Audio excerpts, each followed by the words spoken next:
Today, two main issues I want to address you about. Number one, the ongoing public service reforms.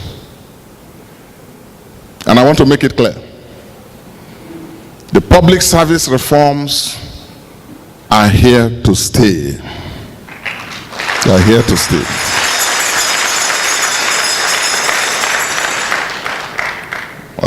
For those who do not know that I'm not the type of person you sway by blackmail and propaganda, then you don't know me. Well, look at my past. The reason is that we do things only when we believe with our free mind and conscience that it is the best thing for our people.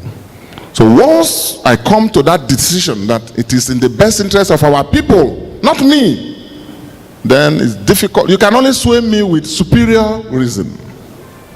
Superior reason. Even now, if there is any superior reason, not selfish reason, in the general interest of our state and of our people, why a state that is so much in need of development should allow ghost workers to earn even 1 naira, then tell me that reason. I will listen to you. Is there any reason? No. So in this state, we are going to wipe out this ghost worker syndrome. And happily, we are not alone in this. When I listen to the president's speech, part of what they are touting as their scorecard is that they stopped 50,000 ghost workers. Abi? In Bayelsa, we haven't hit the 50,000 mark. We don't intend to. But we are doing a far more thorough and better job. So Bayelsa is not alone. Bayelsa is not alone.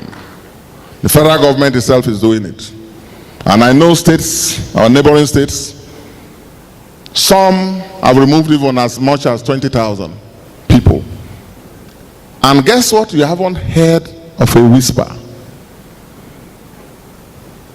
But in Bayelsa, everything is politics. The survival of this state for people like us who are passionate about our people takes precedence. And so the public service reforms will go on. And several committees, a number of you are serving in those committees, are doing a thorough job. You see, we didn't really have a system before. We just had, yes, collecting allocation, but we didn't have, do you know we didn't even have records of service? People didn't have records. Ministries were not keeping records. All the bodies were not keeping records. And the very loose records. So somebody will every year or 2 years or 3 years be going to replace age declaration and stay in the public service till death do them part. Is that the state you want? Okay. So the public service reforms must go on. If people abuse or insult or talk out of ignorance, leadership has to take that, to take a people from where they are to where they need to be. That's the kind of leadership you have in this state. So, the ghost workers must be removed. So when you go out there, tell them that the government is doing the right thing. Not be so. Now, we have talked of ghosts. There are those who are not ghosts. Real human beings, but they never go to work. They stay here, they stay in Port Harcourt, they stay in Lagos, they stay outside the country, Abuja, and so on. And every month they receive alert. Now, the systems we are putting in place, all those who do not go to work, you are not a ghost, and you don't go to work. This public service reform will affect you. Is that right or wrong? Right. Good. So, we are on the same page. There are those who who instead of spending 4 years, 5 years in the university to get certificates and degrees, while people will be studying for degrees, they just look for the nearest computer center, business center. As you are busy reading exams and writing exams, they just go to the business center and computer center and say, give me, print out one BSc, first class honors for me. There are many like that. When you write to the universities will tell you we don't, or they may tell you, yes, once upon a time, he or she was a student, but we wafam. Now, those people are also a number. Do you want them to stay in the service or not? No. So again, you are on the same page with me. Now, there are those who every year they are running promotion. And I have no problems with somebody working so hard that a superior officer will give you double promotion. We want hard work to be recognized and rewarded. Hard work should be recognized and rewarded. But when you sell and buy steps and grade levels are sold and bought in a market in Bayelsa public service. Those we have seen some genuine ones who play by the rules. So two people will enter the service, the same qualification, the same work. One will be running a promotion small. Another one is doing shwa. They will change the step, change the grade level. Now, the right thing to do, and people have told me, to prosecute all of them and we dismiss all of them. I'm sure you will want that, have you? Yes. No. I am a man of conscience and compassion. So I've told the team that the number involved is too much. The number involved is something else. In fact, we can say almost 90%. 90-something are all buying and selling grade levels and steps. I say no, they are our brothers. I'm their governor, even if they have not done things well. So I've told them not to prosecute them or not to dismiss them. But you know what I've told them to do? They are going to be brought to their normal rights.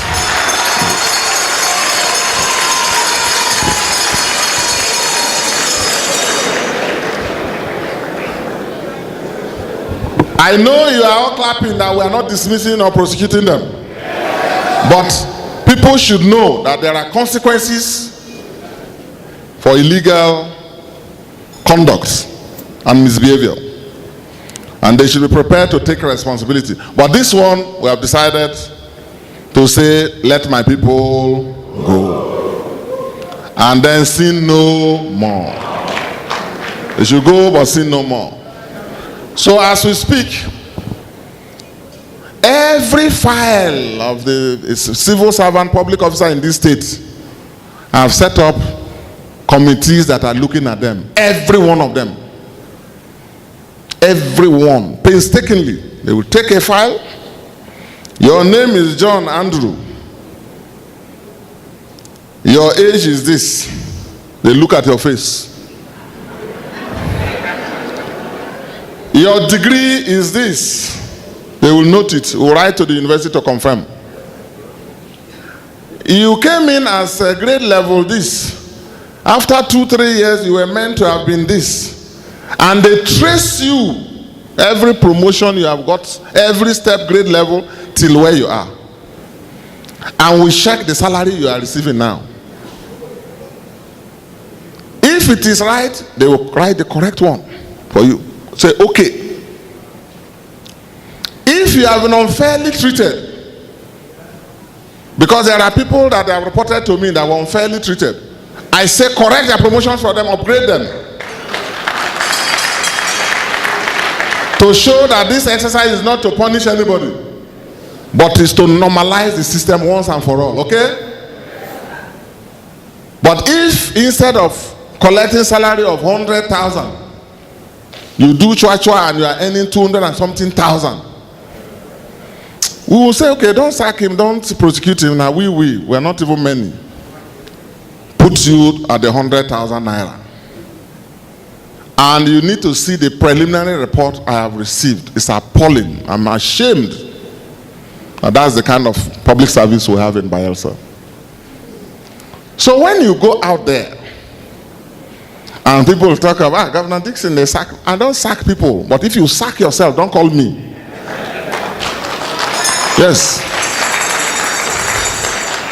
And part of a governor's duty is to do what is right. That others did not do it does not mean me self I go leave them. I will do it because I love the state. Because I love the state. It never finish. You see pensioners, our own pension list. You know how much we are paying? 500 million every month. 500. Our state is just 20 years. Pension liability is 500 million. The madam who is solving that problem is here. Clap for her, Mrs. Jane Alec. I trust her, so I sent her there. Because the chua is big there. Everything is making money in this state, about making money. There are people on pension lists who have never even been civil servants before in their lives. Yeah. They are not in the civil service, they have never been there. Their names are pension lists, collecting pensions. There are people in the and our pensioners. We are very lucky in this state. Our pensioners don't die, you. That's a good thing for Bayelsa. Once you're on the pension list, no more that is till eternity. We're very lucky people. And don't get me wrong, we are praying for our pensioners to live long. So, you know, most people, when they should know that me, I trained as a policeman, then became a lawyer, prosecutor. We know how to catch and follow people. So this one they will not escape. I want to clean up these things for the next government. For the next government, yes. And people ask me, say, Governor, you have less than 2 years. Why are you worrying yourself? I'm sure a lot of you would have also thought so. They say, but you have done all of this, so just leave this and go. I said, no. I will feel bad in my mind if I know that this rot is there. I am the second-term governor that this state, by the grace of God, has had. It's my duty to try to clean it up. When God raises the new governor and we work and put the new government, the person should continue from where we have stopped, not to be inheriting all these big, massive, unnecessary problems. So that's why I'm spending political capital. Because if at the end of this, we save even 100 million or 200 million a month, if it is 100 million, we are saving 1.2 billion a year. If it is 200 million, it is 2.4. And do you know how much that will do? And we are not talking of only state too. If you go to the local governments, you will cry for all your local governments that are there. All of you. In my local government alone, we have discovered over 100 canopy carriers. That is the title of their job. They were employed as canopy carriers. And not a single canopy to carry. Everybody stays in their houses, No work, they will collecting salary. Is that the state you want?